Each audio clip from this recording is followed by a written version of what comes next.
Oke, assalamualaikum warahmatullahi wabarakatuh. Kembali lagi bersama saya Ahmad Kelvin Moniaga, mahasiswa semester 6 Universitas Hasyim Asy'ari, program studi manajemen pendidikan Islam. Nah, jadi di sini saya akan observasi, interview atau wawancara mengenai tentang tugas PLP mandiri dari rumah, yang dimana saya di sini mengambil manajemen kurikulum di Madrasah Tsanawiyah Pondok Pesantren Al-Huda Bogem Grogol di Jombang. Ya, jadi di sini saya ditemani oleh salah satu tenaga pendidik, Ustadz. Ya, beliau juga ya alhamdulillah udah selesai melesaikan sarjana S2-nya, magisternya di UIN Kediri ya, Ustadz. Iya. Ya, IAIN Kediri, alhamdulillah. Dan beliau di sini sebagai waka kurikulum yang ada di Madrasah Tsanawiyah Mu'allimin Al-Huda. Jadi yang pertama, sebelum kita masuk ke dalam wawancara, saya pengen kenalan terlebih dahulu lah ya, untuk santai biar kita flash gitu. Awalnya jenengan ini bisa masuk ke dalam pondok pesantren ini sebenarnya asli santri atau sampean dipanggil seperti itu? Bagaimana, Ustaz? Dari awalnya memang saya temukan di pondok pesantren Al-Huda ini memang ada ciri khas yang berbeda di sini. Soalnya dari sekian, bukan saya mengesampingkan pondok lain, akan tapi di Al-Huda ini memang ada ciri khas yang memang membuat saya tertarik untuk di sini. Dari lama waktunya sehingga pada saatnya mungkin saya diamani sama beliau untuk membantu mengajar di Madrasah Mu'allimin Al-Huda. Memang kalau berangkatnya saya di sini memang saya santri. Oh, santri yang masih mukim dan sekarang masih aktif juga di pondok pesantren. Ya, alhamdulillah, berarti beliau adalah santri. Awalnya adalah santri. Oh iya, kita lupa ya, bahwasanya nama. Nama. Sebelum kita menanyakan awal berdiri, awal masuknya ke sini, namanya kita belum tanyain. Ustadz, namanya siapa, Ustadz? Nama lengkapnya Asmuin. Asalnya dari Tuban. Oh, dari Tuban. Iya. Yang nonton dari Tuban. Iya. Nih, Ustadz Muin. Oke. Pendidikan terakhir alhamdulillah kemarin bulan tahun 2020 kemarin, 2020 bulan 11 atau bulan 11 kemarin. Alhamdulillah masih diberikan pertolongan sama Allah menyelesaikan strata 2 saya di Wow, S2 bro, S2. Udah nikah belum, Ustaz? Alhamdulillah mau segera. Oh, akhirnya ini belum, tapi segera. Oke, kita doakan ya semoga lancar. Oke. Di sini saya sekarang akan menanyakan, kita sharing aja lebih enaknya, bahwasanya saya sebagai mahasiswa yang ditugaskan untuk PLP mandiri dari rumah, yang dimana di sini saya mengambil manajemen kurikulum sesuai dengan yang saya pelajari, Ustaz. Sesuai dengan yang saya pelajari, manajemen kurikulum itu suatu sistem pengolahan kurikulum yang kooperatif dan dalam rangka mewujudkan tercapainya tujuan kegiatan belajar mengajar maupun tujuan kurikulum itu tersendiri, ataupun kurikulum itu kalau sepengetahuan saya dan itu pernah saya pelajari, dosen saya ngasih mata pelajaran kurikulum itu seperangkat rencana dan pengetahuan mengenai tujuan atau kompetensi, isi dan bahan pelajaran yang digunakan sebagai pedoman kegiatan belajar mengajar. Nah, di situ saya akan menanyakan untuk ruang lingkup manajemen yang ada di Madrasah Mu'allimin Al-Huda. Karena ruang lingkup itu kan seperti adanya perencanaan, Ustaz. Ruang lingkup ada perencanaan, terus pengolahan, kemudian pelaksanaan. Dari perencanaan dulu deh. Nah, kalau perencanaan kurikulum yang ada di Madrasah Mu'allimin Al-Huda ini seperti apa, Ustaz? Oke, sebelum masuk ke perencanaan, mungkin saya harus sampaikan terlebih dahulu bahwasanya kurikulum yang diimplementasikan di sini itu mungkin berbeda dengan lembaga yang lain. saya kembali feedback dari menanggapi dari yang disampaikan Mas Kelvin, bahwasanya adalah kurikulum itu suatu perencanaan atau kooperatif di mana untuk menuju pada goal itu membutuhkan step by step atau langkah-langkah. Dan saya sampaikan di sini bahwasanya langkah di sini yang saya sampaikan untuk kurikulumnya sendiri di Madrasah Mu'allimin Al-Huda itu ada dua bentuk kurikulum yang memang diterapkan ataukah diaplikasikan. Yang pertama, kurikulum ini kurikulum yang sesuai dengan standar nasional lembaga madrasah. Kemudian yang kedua, ada kurikulum intern ataukah kurikulum yang memang kurikulum ini hanya dimiliki sekolah sini. Karena goalnya, endingnya ataukah outputnya dari Madrasah Mu'allimin Al-Huda ini ingin mencetak santri.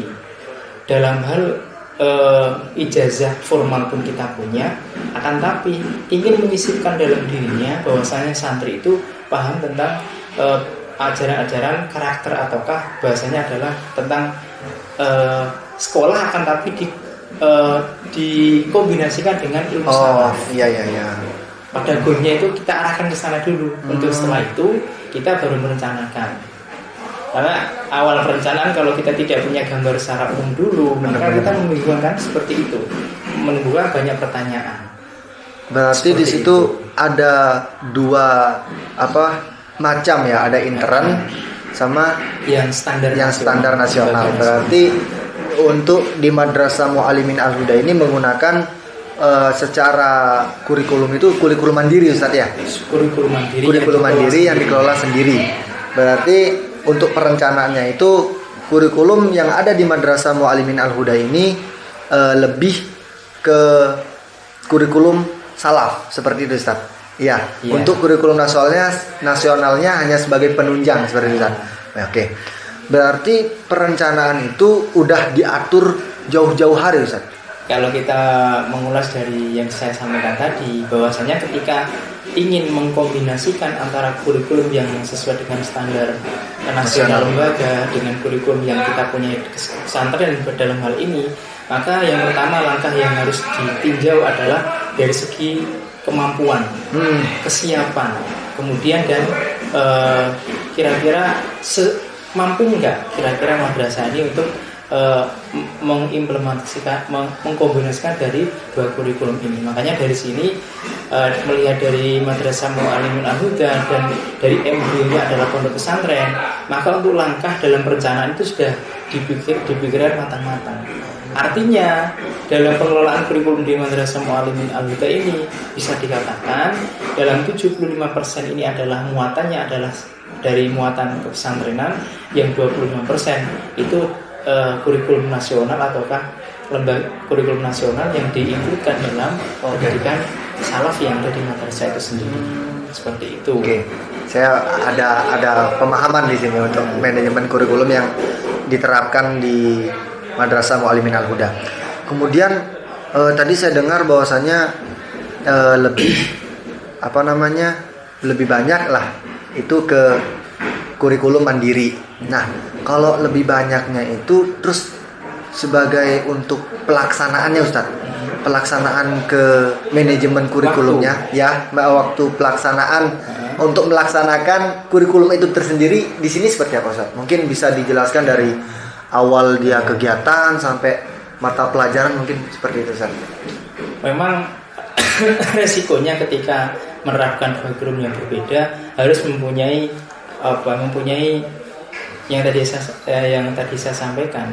Kalau di sini prakteknya di sini bahwasanya misalkan tentang kurikulum pesantren, misalkan dalam ilmu fikih, kalau dalam kitab misalkan kelas 1 itu kan wajib ada kitab namanya kalau di sini Safinah misalkan. Safinah. Dalam manajemen pengelolaan waktunya dalam setiap harinya,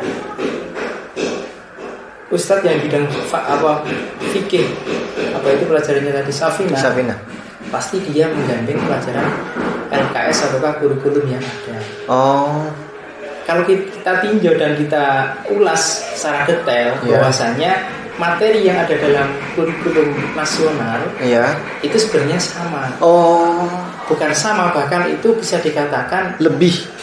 dan kurangnya itu saling melengkapi. Oke. Bahkan kalau dikaji secara detail, itu pemahamannya itu anak-anak atau santri siswa itu lebih banyak mendapatkan materi teori yang disampaikan itu dari penjelasan yang ada Dari kitab. Safinah. Iya, Oh. makanya misalkan dari pelajaran kitab LKS fikih misalkan, Iya.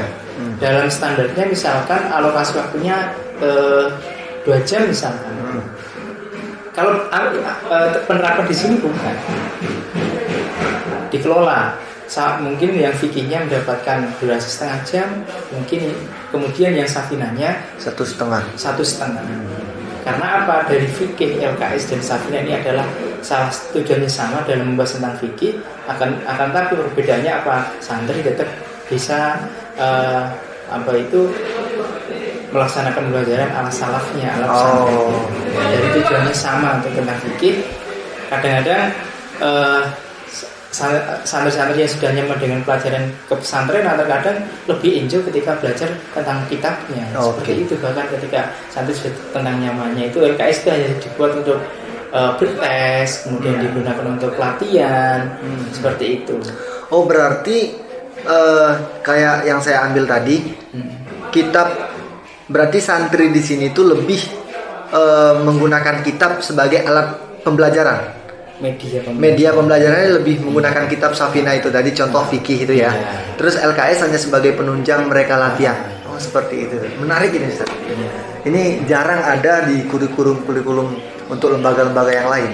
Karena kelihatan tetap nasional jalan, salaf tetap jalan gitu. Jadi ada kolaborasi di situ ya. Ibaratkan doirnya itu dalam kasarannya itu bahasa Jawanya adalah ketika keluar, ketika menanyakan ijazah formalnya kita punya, akan tapi tidak dalam hati atau diri santri ditanamkan nilai pesantren.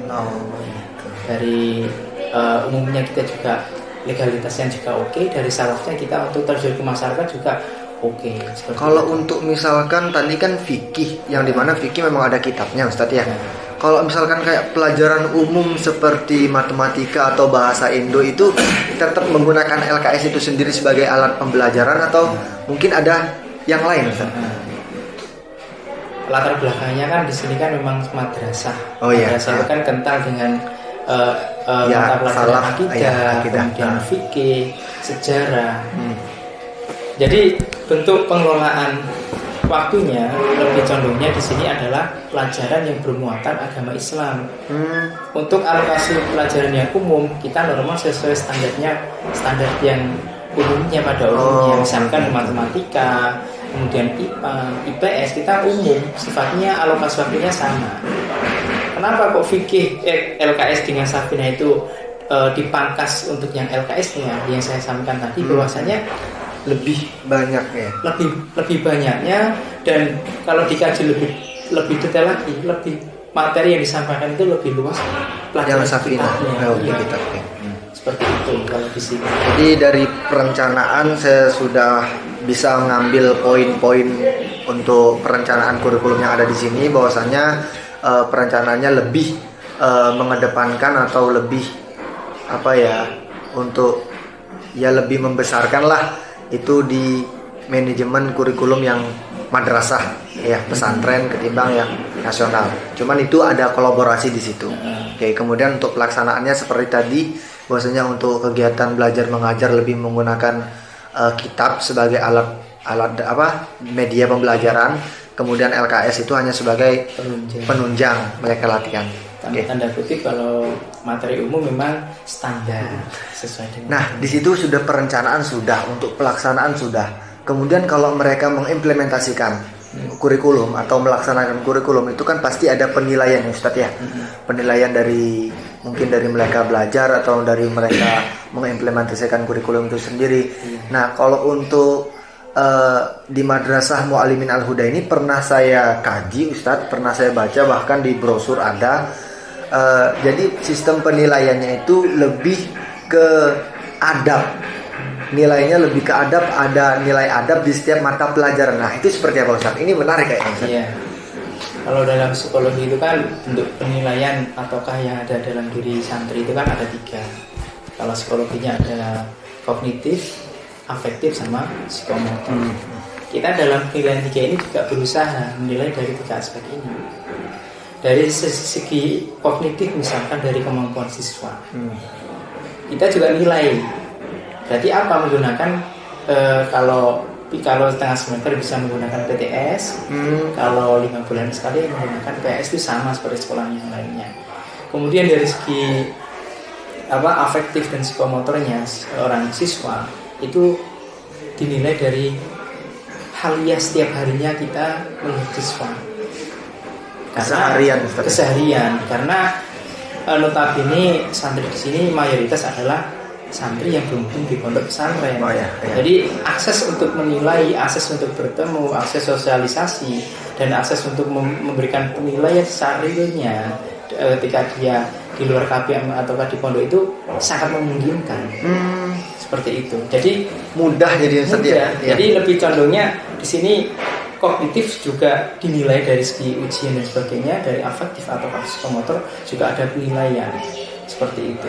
Karena gini, kadang-kadang setiap siswa itu kan mempunyai karakteristik yang berbeda. Iya, benar. Ada yang dari segi kemampuan intelektualnya, dia unggul. Akan tapi dalam segi akhlaknya, adabnya kurang. Di sini itu menjadi pengaruh sangat besar sekali. Makanya dalam buku penilaian itu setiap mata pelajaran pasti ada akhlaknya, ada penilaian akhlaknya yang dicantumkan di situ. Kalau dulu saya belajar kan akhlak itu kan sifatnya hanya umum, semua pelajaran ada sikapnya baik dan sebagainya. Kalau di sini bukan. Kalau yang pelajaran fikih berarti setiap pelajaran fikih, guru bidang fikih dia harus bisa memberikan penilaian akhlaknya apa. Misalkan pelajaran matematika, guru matematika misalkan nilai ujiannya 90 guru matematika dalam hal kognitif oke lah, ketika ujian dia mendapat 80 misalkan. Dari akhlaknya guru matematika harus juga bisa menilai akhlaknya seperti apa. Jadi gandeng, ada nilai secara intelektual, di sebelahnya ada nilai akhlaknya, dan itu nanti untuk mengambil nilai yang sekiranya nanti menjadi nilai murni mereka itu ada korelasi antara nilai ujian sama nilai adabnya. Jadi bukan semerta-merta ketika di sini dia mempunyai intelektual yang bagus kemudian dia nilainya bagus, bukan. Karena masih ada nilai yang memang nilai akhlak itu juga berpengaruh untuk menentukan nilai murni dari hasil akhirnya itu sendiri. Jadi kalau yang saya ambil, yang saya tangkap itu berarti meskipun anak itu pinter intelektual, tapi kalau adabnya buruk tetap masih dipertimbangkan Ustaz ya untuk itu. Jadi untuk penilaian kegiatan kurikulum yang ada di madrasah ini, setiap mata pelajaran pasti ada nilai untuk adab, Ustaz ya. Pasti ada nilai untuk akhlak. Dan itu berbentuk apa nilainya Ustaz? Kalau misalkan dulu saya pernah juga masih sekolah madrasah itu ada A, B, C. Untuk di sini mungkin menggunakan nilai atau seperti angka seperti itu sangat baik atau sangat buruk. Untuk mempermudah untuk kita mencari nilai hasil akhir. Soalnya kalau nilai dalam ujian itu kan kebanyakan angka. Kita ketika menilai akhlak juga menggunakan ratingnya juga angka. Mulai dari 100 sampai 40 lah, seperti itu.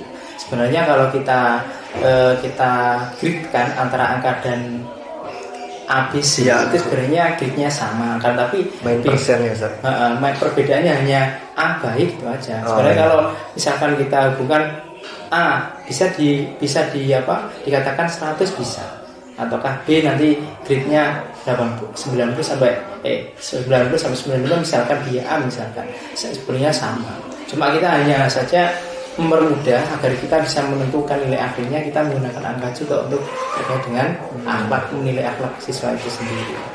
Untuk memopang nilai dalam penilaian dalam kegiatan kurikulum itu tersendiri berarti perlu adanya kesinambungan ya Ustaz ya, antara intelektual sama akhlak di sini. Jadi untuk menciptakan lulusan yang intelektual bagus, kemudian berakhlak karimah yang bagus.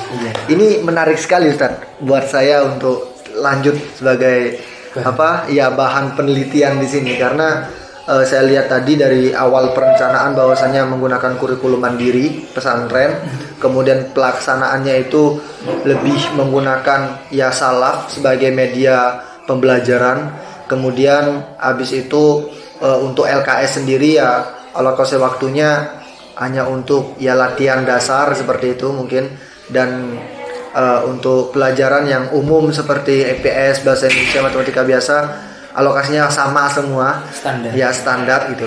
Kemudian untuk penilaian yang di sini yang saya lebih menarik itu bahwasanya setiap mata pelajaran itu pasti ada adab, nilai akhlak sama adab. Oke, terima kasih Ustadz. Habis ini kita lanjut lagi ngobrol, kita lanjut ke segmen kedua, oke? Pemirsa jangan kemana-mana. Habis ini kita lanjut lagi, kita gali terus ya untuk manajemen kurikulum yang ada di Madrasah Muallimin Al Huda. Terima kasih. Wassalamualaikum warahmatullahi wabarakatuh.